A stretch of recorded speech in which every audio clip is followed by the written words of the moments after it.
여러분 안녕하십니까? 전 국민 10명 중 7명이 코로나19 백신 1차 접종을 마쳤습니다. 2차까지 완료한 비율은 42%를 넘었습니다. 2월 말에 접종을 시작한 지 약 200일 만입니다.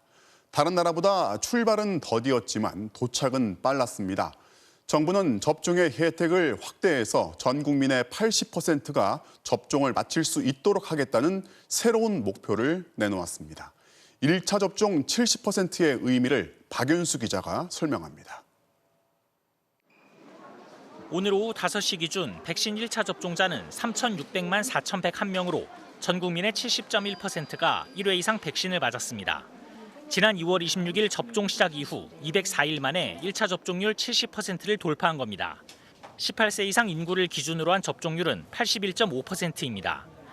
1차 접종률은 우리보다 2달 앞서 접종을 시작한 미국과 독일보다 높고 영국, 프랑스와 비슷한 수준입니다.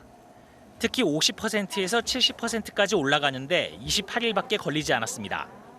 국민들의 적극적인 호응과 IT를 기반으로 한 의료 체계를 바탕으로 접종을 먼저 시작한 다른 나라들을 따라잡을 수 있었습니다. 예방접종에 적극적으로 참여해 주신 국민 여러분과 또 안전접종을 위해서 현장에서 애써주신 우리 의료인들 또 지자체 관계자분들께 진심으로 감사를 드립니다. 1차 접종률 70%를 달성함으로써 단계적 일상 회복으로 갈 수 있는 최소한의 조건을 마련했습니다.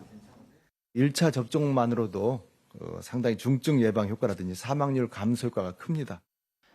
정부는 42.6%인 2차 접종률을 높이는 데도 속도를 낼 계획입니다.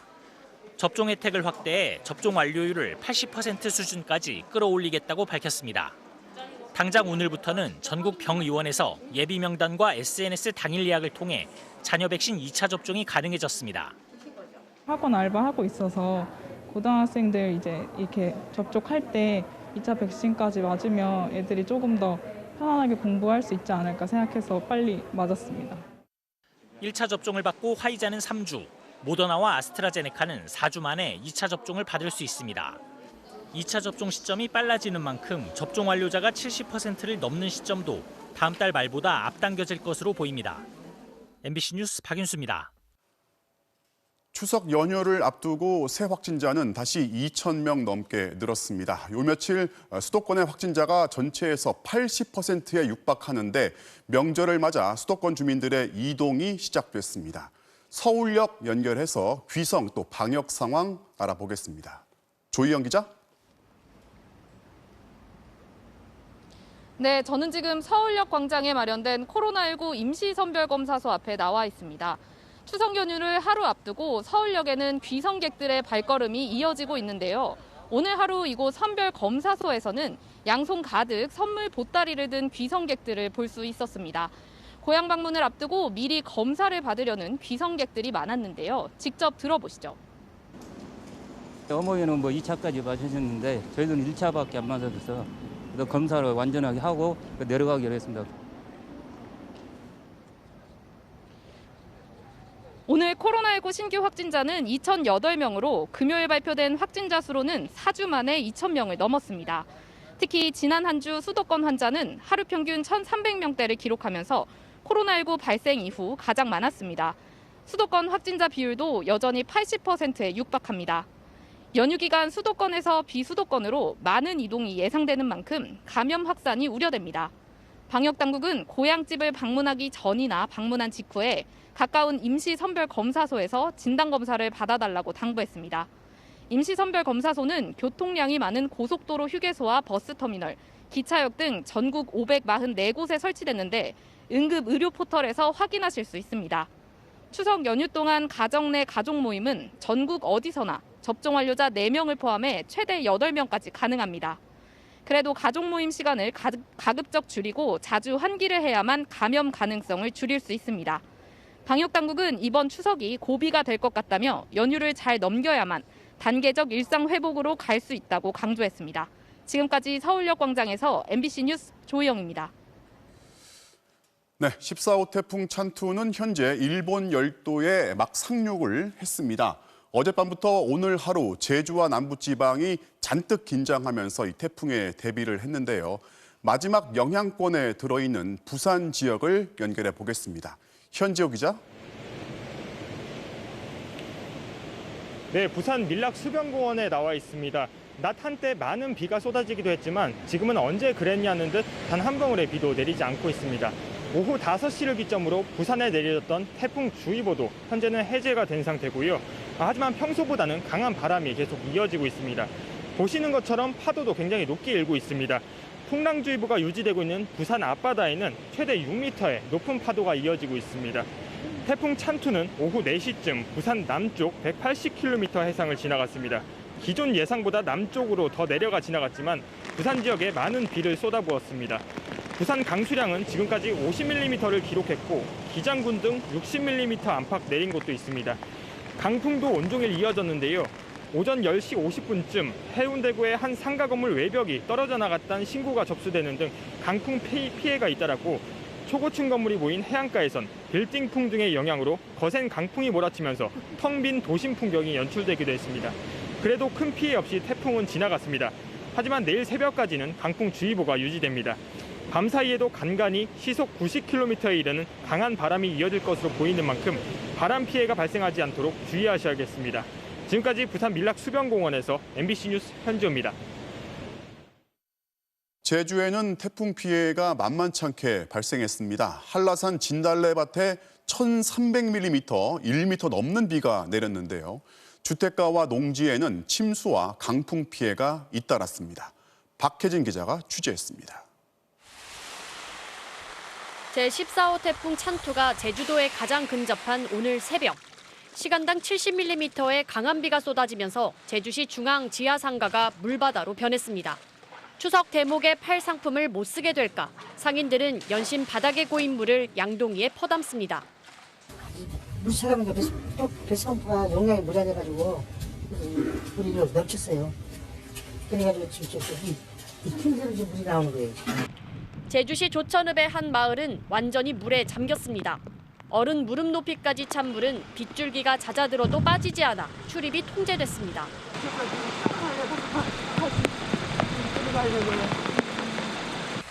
제주는 지난 13일부터 태풍 찬투의 영향을 받았습니다.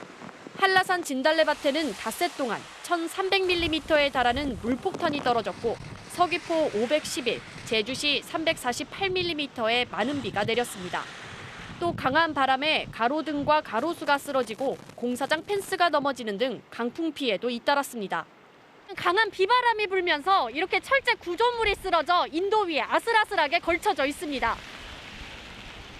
제주공항에서는 태풍이 빠져나갈 때까지 항공기 23편이 결항되고 수십여 편이 지연돼 추석 연휴를 제주에서 보내려는 일부 귀성객과 관광객들이 불편을 겪었습니다. 사람들이 몰리다 보니까 계속 딜레이 되더라고요. 좀 그 부분이 많이 불편하고 또 공항에서 시간 낭비도 너무 많이 했고요. 추석을 앞두고 제주를 강타한 태풍 때문에 닷새 동안 80여 건의 피해가 접수됐습니다. 다행히 인명피해는 없었지만 침수된 농작물 피해까지 더하면 제주 지역 피해 규모는 더 불어날 것으로 보입니다. MBC 뉴스 박혜진입니다.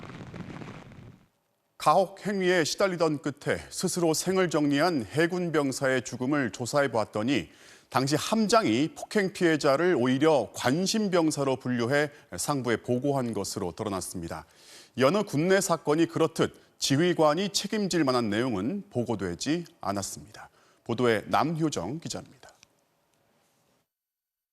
선임병들의 폭언과 폭행에 시달리다 지난 6월 스스로 세상을 등진 고 정모일병. 정일병은 3월 16일 함장에게 피해 사실을 처음 신고했습니다. 가해자 전출과 비밀 유지도 요청했습니다. 하지만 함장은 정일병의 보직을 변경하고 침실을 옮겨줬을 뿐 요청을 사실상 묵살했습니다. 열흘 뒤 정일병은 자해를 시도했고 함장에게 다시 고통을 호소했지만 함장은 오히려 가해자와의 대화를 주선했습니다. 이렇게 대충 화해하라. 상병하고 일병하고 화해를 합니까? 정일병은 다음 날 함장에게 한 번 더 괴로움을 호소하며 육상 전출을 요청했고 일주일 뒤에야 정신과 치료를 받는 조건으로 함정에서 내릴 수 있었습니다. 그제서야 함장은 상부에 신상 특이장병 발생 보고를 했습니다. 부대 내 가혹행위에 대해선 병영 부조리로 신고하는데 함장은 가혹행위 피해자를 관심병사로 보고한 겁니다. 또 함장은 가혹행위를 인지하면 즉시 신고해야 하는 의무도 위반했고 가해자와 피해자 분리 규정도 어겼습니다. 정일병이 함장에게 도움을 요청한 건 3차례. 극단적 선택을 막을 기회가 있었지만 모두 묵살된 겁니다. 결국 지난 6월 정일병은 스스로 세상을 등졌습니다. 국회 국방위 소속 강대식 의원은 최근 해군본부 군사경찰대로부터 이런 수사 결과를 보고받았다고 밝혔습니다. 함장은 지휘감독 소홀 혐의로 징계위에 회부됐습니다. 가혹행위를 주도했던 병장 A씨는 형사 입건됐고 나머지 2명은 감봉 3개월의 징계를 받았습니다. 유가족은 징계에 그칠 사안이 아니라고 반발했습니다. 매뉴얼대로 군법대로 하지 않았고 규정을 지키지 않은 사람이 상한 대가가 저는 아니라고 생각하는 거죠. 귀한 집 자식 데려다가 보호 조치를 그따위로 합니까? 해군은 부대원들의 집단 따돌림 여부와 생활반 내 추가 폭행 사건도 수사하고 있다고 밝혔습니다. MBC 뉴스 남효정입니다.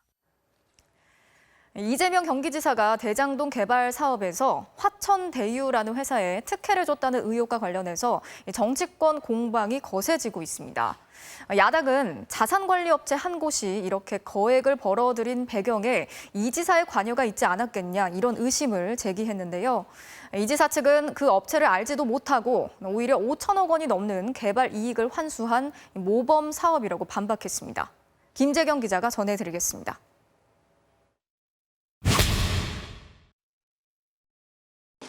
국민의힘은 설립자본금 5천만 원인 화천대유가 3년간 577억 원을 벌어들인 점을 문제 삼아 연일 의혹을 제기합니다. 5천만 원 내놓고 570억 이상의 1,100배가 넘는 이런 이해할 수 없는 이런 폭리. 하지만 설립 자본금만으로 수익률을 따지는 건 무리라는 주장도 있습니다. 사실상 시행사였던 화천대유는 공모 비용의 운영 경비, 이자 비용 등으로 한 해 수십억 원의 경비를 썼기 때문에 1000배 수익률은 과장됐다는 게 이재명 지사 측 반박입니다. 부동산 사전 준비 비용이 많이 듭니다. 그리고 공모 비용도 수억이 들고요. 그래도 지분 1%를 가진 회사의 배당액이 지분 50%인 성남도시개발공사보다 상대적으로 많은 건 사실입니다. 계약상 수익 배분 구조 때문입니다. 개발 이익이 나면 성남시는 가장 먼저 일정한 수익을 배분받고 2순위로 금융기관들이, 마지막으로 남은 수익은 화천대유 등이 대부분 가져가는 방식입니다. 개발에 참여했던 한 은행 관계자는 당시 부동산 경기 침체로 시와 은행들은 낮은 이익이라도 우선 확보하려 했다면서 그런데 땅값이 폭등해 화천대유가 거액의 개발 이익을 차지했다고 설명했습니다. 애시당초 이 같은 수익 배분 구조를 만든 건 문제가 아니냐는 의혹도 나옵니다. 저희들은 계약서대로 집행됐느냐를 보는 게 아니라 왜 계약서가 그렇게 아주 이상하게 써 있었느냐를 문제를 삼는 거예요. 반면에 이 지사는 당시 야당 주장대로 100% 민영 개발을 했다면 모든 수익이 민간업자에게 돌아갔을 거라고 반박합니다. 공영 개발 포기 로비를 하던 민간 사업자들은 이제 줬던 개가 됐죠. 성남 시민들은 수천억대 이익을 이제 확보할 기회가 생긴 겁니다. 화천대유와 관련된 인물로는 국민의힘 곽상도 의원, 박영수 전 특검, 권순일 전 대법관, 강찬우 전 수원지검장 등이 확인됐습니다. 모두 법조계 출신 인사들로 법조기자 출신인 화천대유 대표와 알고 지낸 사이였습니다. 야당에선 권 전 대법관과 강 전 지검장의 이 지사 관련 재판이나 변호 경력을 거론하지만 그래서 뭐가 문제인지 추가적인 의혹은 나오지 않고 있습니다. 야당은 또 화천대유의 관련사 주주 중에 성남시 관계자가 있다는 주장도 제기하지만 이 지사는 나도 궁금하다며 빨리 찾아서 자신에게도 보여달라고 일축했습니다. MBC 뉴스 김재경입니다. 국민의힘 윤석열 후보가 오늘 박정희 전 대통령의 생가를 방문했다가 일부 보수 단체들의 거센 항의로 곤욕을 치렀습니다. 어제 TV토론에서 조국 전 장관에 대한 수사가 과도했다 이렇게 발언했던 홍준표 후보도 큰 반발에 직면했는데요. 민주당 후보들은 다음 주 호남 경선을 앞두고 표심 잡기에 주력했습니다. 신수아 기자가 전해드리겠습니다. 경북 구미의 박정희 전 대통령 생가를 찾은 윤석열 전 검찰총장은 입구부터 거친 항의를 받았습니다. 비가 오는데도 몰려든 우리공화당과 일부 보수단체 회원들은 박근혜 전 대통령을 구속시킨 윤 전 총장이 올 곳이 아니라며 항의했고 현장은 아수라장이 됐습니다. 곤욕을 치르면서도 생가를 둘러보고 포항, 경주 일정까지 모두 소화한 윤 전 총장은 박 전 대통령 지지자들의 심정을 이해한다며 TK 민심에 호소했습니다. 그분들의 안타까운 심정을 저도 충분히 이해를 하고 또 제가 그 부분은 감내해야 될 그런 것이 아닌가 그렇게 생각하고 있습니다. 어제 TV토론에서 조국 전 장관에 대한 수사가 과잉 수사였다고 말했던 홍준표 후보는 거센 당내 반발에 부딪혔습니다. 경쟁 주자들은 검사를 공격하려고 도둑이랑 손잡는 것과 똑같다. 역선택을 받기 위한 민주당 표구걸에 불과하다며 무야홍이 아니라 조국 수홍 아니냐고 맹공을 폈습니다. 하지만 홍 후보는 지지자들의 생각이 그렇다면 자신의 생각을 바꾸겠다면서도 뜻은 굽히지 않았습니다. 윤 후보가 한 그 수사는 과잉 수사다 이거예요. 응? 과잉 수사다. 조국이 한 사람만 잡았으면 됐지. 온갖 가족을 전부 썰고 갈 필요는 없었지 않느냐. 민주당 이재명 후보는 캠프 의원들과 함께 광주를 찾아 압도적 경선 승리를 호소했고 민주 세력의 심장인 호남이 확실한 변화, 확실한 정권 재창출, 확실한 이재명을 확실하게 선택해 주십시오. 이낙연 후보는 호남에서 반드시 1위에 올라 격차를 좁히겠다고 다짐했습니다. 호남은 역사의 고비마다 늘 그 책임 있는 역할을 해왔기 때문에 이번에도 책임 있는 역할을 다하자는 취지의 호소였습니다. 최대 분수령이 될 호남 경선을 앞두고 민주당 후보들은 추석 연휴에도 호남 표심 잡기를 위한 총력전에 나설 것으로 보입니다. MBC 뉴스 신수아입니다. 국민대 교수들이 윤석열 전 검찰총장의 부인 김건희 씨의 박사 논문 부정 의혹에 대해서 즉각 조사를 하라면서 1인 시위를 벌였습니다. 시효가 지나서 조사를 하지 않겠다는 학교의 결정에 반발해서 집단 행동에 나선 건데요. 교육부도 논문을 검증하라고 요구했습니다. 정혜인 기자가 취재했습니다. 국민대학교 교수들이 학교 정문 앞에 섰습니다. 윤석열 전 검찰총장 부인 김건희 씨의 박사 논문을 검증할 수 없다는 학교 결정에 반발하고 나선 겁니다. 이들은 논문 검증 과정에서 명예가 실추된 학생들에게 미안하다는 등의 문구가 적힌 피켓을 들고 1인 시위를 벌였습니다. 정치적인 부담을 전혀 고려하지 않고 학자적인 양심에서 그리고 사회적인 어떤 공정성 구현을 위해서 조사를 시작해서 결정을 해라. 김건희 씨의 지난 2008년 박사 논문은 언론사 기사와 인터넷 글을 표절한 의혹을 받고 있고 또 다른 논문도 회원 유지라는 표현을 영어로 번역하면서 우리말 발음 그대로 적었습니다. 하지만 국민대 연구윤리위원회는 지난 10일 만 5년의 검증 시효가 지났다며 조사를 할 수 없다고 결론 내렸습니다. 교육부는 이미 10년 전 연구윤리 검증 시효가 폐지됐기 때문에 조사를 해야 한다는 입장입니다. 김건희 씨 박사학위 논문을 검증할 필요가 있다 이렇게 보고 있고 관련해서 국민대에 조치 계획을 제출받을 예정입니다. 전국 교수노동조합을 비롯한 세계 교수단체 역시 2014년 당시 새누리당 문대성 의원의 박사학위 취소 때와는 다른 결정이라며 대학 전체의 명예를 실추시키고 있다는 성명을 냈습니다. 국민대 교수협의회도 전체 교수들의 의견 수렴에 나선 가운데 학교 측은 내부 논의를 거쳐 다시 입장을 밝힐 계획입니다. MBC 뉴스 정인입니다. 언론사들의 허위 조작 보도에 대해서 징벌적 책임을 지게 하는 언론중재법 개정안의 처리를 앞두고 여야가 협상을 벌이고 있죠. 국가인권위원회가 법안의 취지에는 공감을 하지만 일부 조항이 언론의 자유를 위축시킬 수 있다면서 신중한 검토가 필요하다고 밝혔습니다. 홍익표 기자가 취재했습니다. 언론중재법의 핵심 쟁점 중 하나는 새로 도입되는 징벌적 손해배상 제도입니다. 고의적인 허위 조작 보도로 피해를 입히면 손해액수의 최대 5배까지 배상을 하게 만드는 내용입니다. 핵심은 가짜뉴스로 인해서 피해를 입으신 국민들의 그 피해를 회복하는 게 중점이고 이 개정안에 대해 국가인권위원회가 언론의 책임성을 강화하려는 개정안의 취지에는 공감한다면서도 언론 자유 위축 우려가 있어 신중한 검토가 필요하다고 밝혔습니다. 인권위는 허위 조작 보도의 개념과 징벌적 손해배상의 청구 조건인 고의 중과실 추정 요건에 대해 추상적이고 모호하다고 지적했습니다. 자의적으로 해석될 경우 비판적 보도나 탐사 보도까지 위축시킬 수 있다는 겁니다. 그러면서 허위 조작 보도의 개념은 구체적으로 정하고 고의 중과실 추정 조항은 삭제하라고 주문했습니다. 어제 MBC 100분 토론에 출연한 민주당 송영길 대표는 언론의 고의 중과실 요건을 규정한 조항을 삭제할 계획이라고 밝혔습니다. 이번 의견은 송두한 국가인권위원장이 지난 6일 취임한 뒤 열린 첫 전원위원회에서 논의된 내용입니다. MBC 뉴스 홍익표입니다.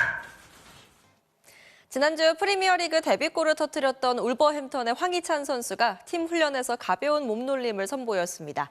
내일 시즌 2호 골도 기대해 보겠습니다. 금요일 밤 스포츠 뉴스였습니다.